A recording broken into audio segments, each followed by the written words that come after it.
હોળી ધૂળેટીનો ઉત્સવ આવે એટલે આપણને બે ભક્તો યાદ આવે. એક ભક્ત પ્રહલાદ યાદ આવે અને એક ભગતજી મહારાજ યાદ આવે. બંનેવે ભગવાનને રાજી કર્યા.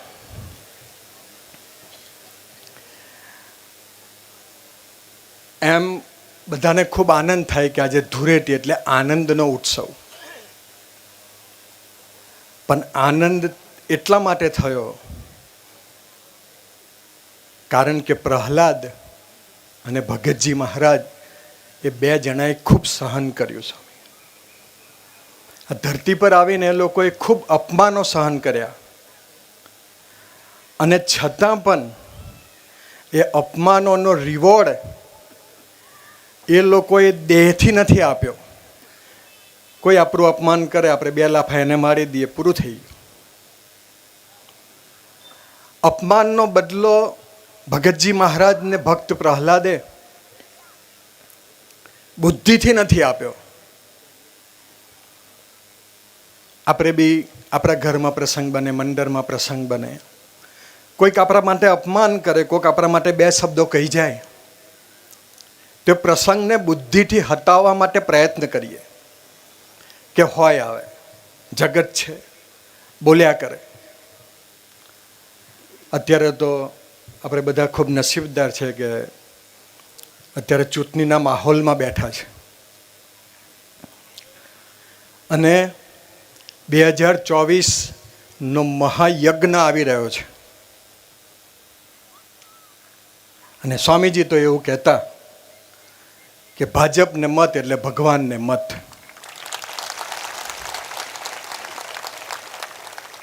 અને હું તો ઇન્ડિયામાં કહું છું એવું નહીં, મેં તો શિકાગોમાં બી કહ્યું હતું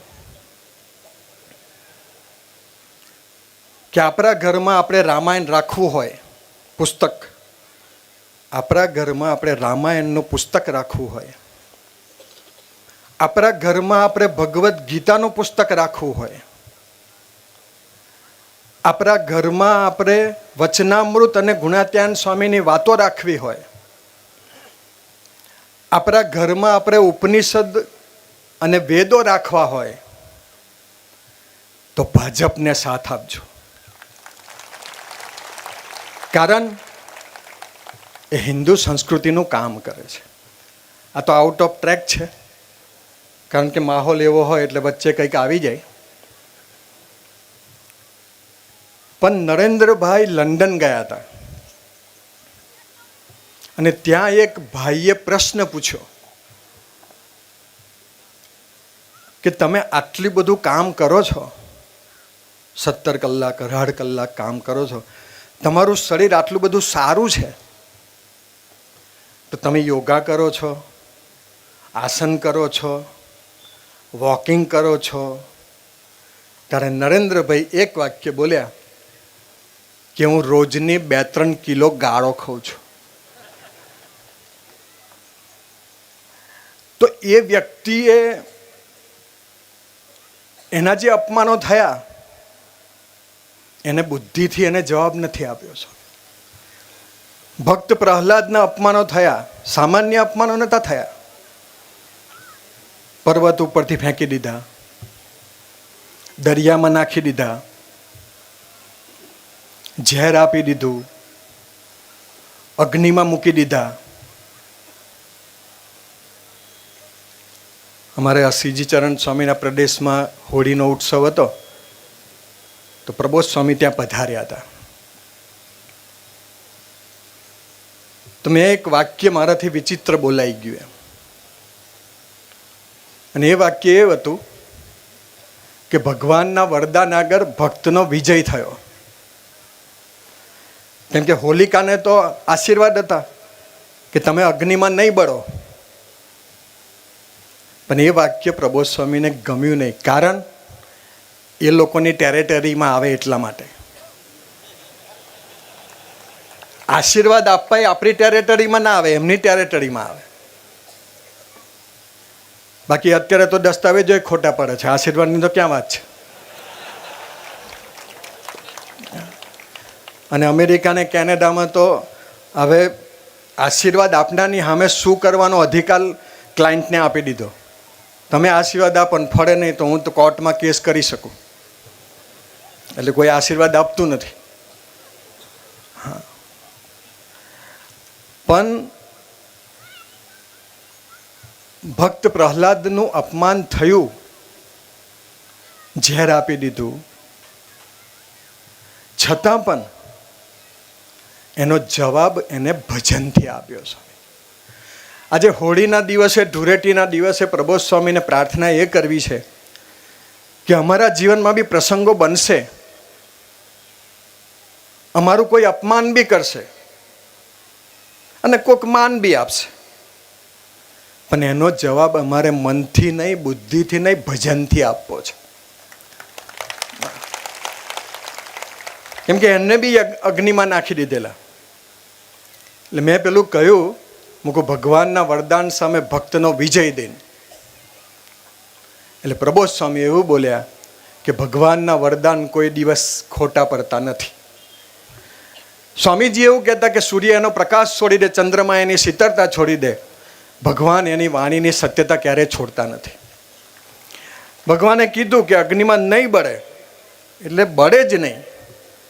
પણ પ્રબોધ સ્વામી એક વાક્ય બોલ્યા વર્ષો પહેલાં, અત્યારે તો મને એ સ્મૃતિ બી થાય છે કે પ્રબોધ સ્વામી જે પોડિયમ પર ઊભા ઊભા ગોષ્ઠી કરતા હતા એની સામે જ હોળી સળગતી હતી. કારણ કે પહેલી શ્રીજીચરણ સ્વામીએ હોળી પ્રગટાવી દીધેલી કે ભાઈ હોળી પ્રગટી જાય પછી આપણે સભા કરીએ એમ.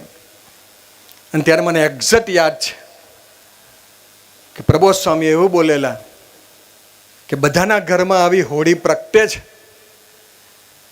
પણ એ હોળીને શાંત કરવા માટે સંતો આજે પધાર્યા, એવું પ્રબોધ સ્વામી બોલે. પરિવારમાં હોળી પ્રગટે, મનમાં હોળી પ્રગટે, બુદ્ધિમાં હોળી પ્રગટે, અંતઃકરણમાં હોળી પ્રગટે. આજે હોળીના શુભ અને મહામંગલકારી દિવસે, ધૂળેટીના શુભ અને મહામંગલકારી દિવસે અમને એવું બળબુદ્ધિને શક્તિ આપો કે અમે અમારા જીવનમાં પ્રાદેશિક સંતોની ગોદ રાખીએ. જે ભક્ત પ્રહલાદને સેકન્ડે સેકન્ડે ભગવાને રક્ષા કરી, એ ભક્ત પ્રહલાદ ભગવાનની સામે યુદ્ધ કરવા માટે તૈયાર થઈ ગયા. ભગવાનની સામે યુદ્ધ કરવા માટેનો આપણને વિચાર કેમ આવે?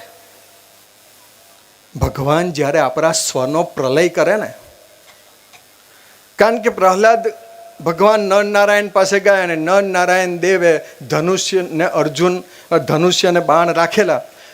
પ્રહલાદજી એવું બોલ્યા કે આ શું કરવા રાખ્યા? ત્યારે ભગવાન એવું બોલ્યા કે તારા જેવા રાક્ષસને મારવા માટે. ભગવાન આપણને બી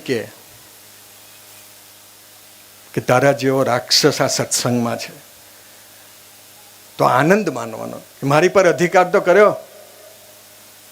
કારણ સ્વામીજી એવું બોલેલા કે અક્ષર બ્રહ્મ પાસે જે છે, એની પાસે ગુણો છે, એની પાસે શક્તિ છે, એની પાસે ઐશ્વર્ય છે, એની પાસે પ્રતાપ છે, એની પાસે જે તાકાત છે, એના જીરોમાં કરોડમાં ભાગનું પણ આપણને આપ્યું નથી. જીરોનું કરોડમો ભાગ. તો કદાચ એ આપણને એવું કે કેશવ ભગતને ગુણાત્યાન સ્વામીએ કહ્યું કે તો પથરા જેવો છે. બાલમુકુંદ સ્વામીને કહ્યું હાચવજો, ગિરનારનો પથરો છે, ઓગળે એવો નથી. અને તે વખતે બાલમુકુંદ સ્વામીની સાથેના એક સંત હતા. એ સંતે કહ્યું કે ગુણાત્યાન સ્વામી તો તને ગિરનારનો પથરો કહેતા હતા. કેશવ ભગતની આંખમાં આંસુ આવી ગયા. તો પેલા સંતે એવું કીધું કે તને પથરો કીધો એટલે રડે છે? તો કે ના, હું ગુણાતીતની દ્રષ્ટિમાં આવી ગયો, એના આનંદના આંસુ છે. એને મને યાદ તો કર્યો, ભલે પથરો તો પથરો. પણ એ પ્રહલાદજીએ ભગવાન સાથે યુદ્ધ કર્યું, કારણ કે ભગવાને એના સ્વનો પ્રલય કર્યો હતો. પ્રબોધ સ્વામીના ચરણમાં એટલી પ્રાર્થના, ભક્તિપ્રિય સ્વામી મૈત્રી સ્વામીના ચરણમાં એટલી પ્રાર્થના કે પ્રબોધ સ્વામી જ્યારે અમારા સ્વનો પ્રલય કરવા આવે ને, ત્યારે એમનાથી અમે દૂર ના જઈએ ને એવા આશીર્વાદ આપજો. આજે અમે હોળીના દિવસે આશીર્વાદ લેવા આવ્યા છે, ધૂળેટીના દિવસે આશીર્વાદ લેવા આવ્યા. કલર તો આપ છાંટવાના જ છો, અને અમે પલરવાના જ છે. અમારું અંતર પલ્લી જાય એવા આશીર્વાદ આપવાના, બસ. અને અંતર પલ્લે એટલે અક્ષર બ્રહ્મનો પ્રવેશ થઈ જાય, અને અક્ષર બ્રહ્મનો પ્રવેશ થાય એટલે અક્ષર બ્રહ્મનું દેહ બંધ થઈ જાય. પણ ત્યાં આગળ ગુણ લેવો પડે, કેશવ ભગતની જેમ. તો કેશવ ભગત બી ગુણ લીધો, એમ પ્રહલાદે બી ભજન કર્યું. છતાં પણ આટલી બધી રક્ષા.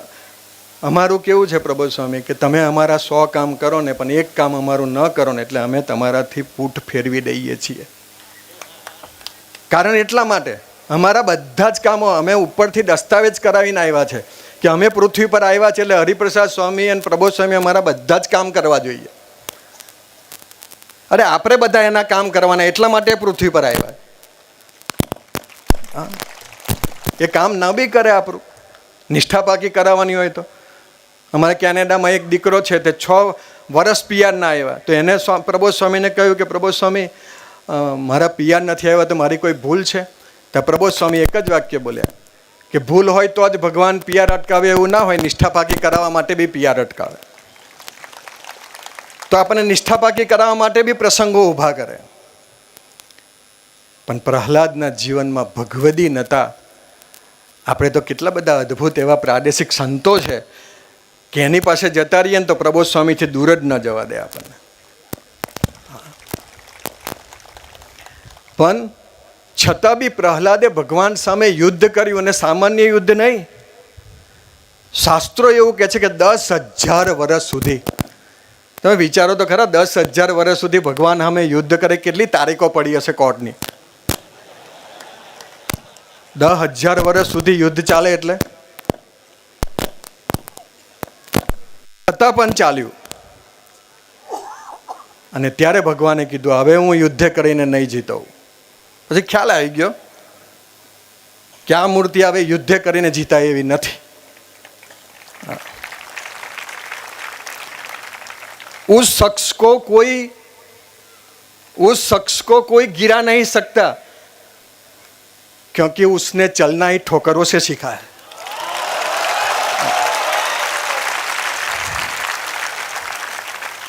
એને અપમાનોની પરંપરા. ભગતજી મહારાજે અપમાનો સહન કર્યા, ગુણાત્યાન સ્વામી અપમાનો સહન કર્યા, શાસ્ત્રીજી મહારાજે અપમાનો સહન કર્યા, યોગીજી મહારાજે અપમાનો સહન કર્યા, સ્વામીજીએ અપમાનો સહન કર્યા. કેટલા અપમાન! આ તો વચ્ચે પ્રસંગ યાદ આવી ગયો. સ્વામીજી યોગી આશ્રમમાં વોકિંગ કરતા હતા, અને સવારે વોકિંગ કરવા આવ્યા ને પછી સાંજે બી આવ્યા. તો કોકે કીધું કે આજે 2 વખત વોકિંગ કરવા આવ્યા. એટલે એક વ્યક્તિ એવું બોલી કે નવરા હોય તો વોકિંગ જ કરે ને. અને આ સ્વામીજી સાંભળી ગયા. તરત જ સ્વામીજી પાછા આવ્યા અને એ સાધકને હાથ જોડીને કહ્યું, હું તો બીજી વખત વોકિંગ કરવા એટલા માટે આવ્યો છું કે તમારા બધાના દર્શન થાય અને તમારા બધાના ગુણ વિચારાય એટલા માટે.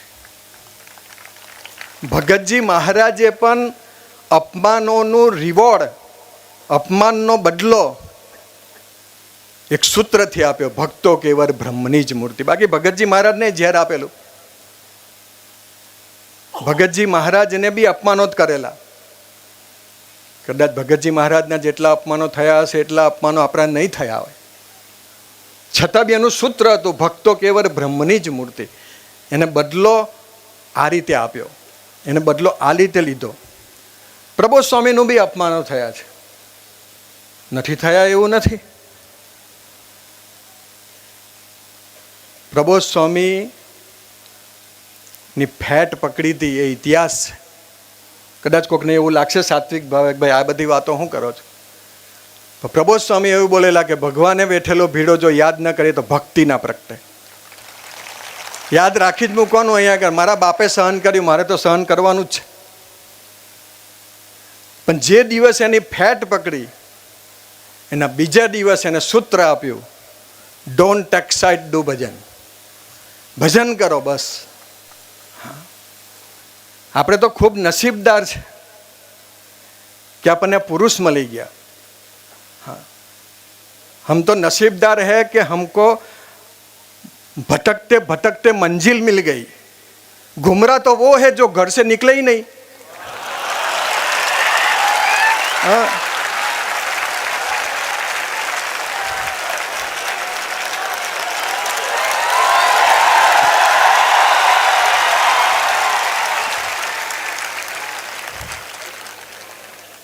કહેવાનો મતલબ એટલો છે કે પ્રબોધ સ્વામીએ જે સહન કર્યું છે, અને કદાચ ચાલો કોકે ફેટ પકડીએ સહન થાય,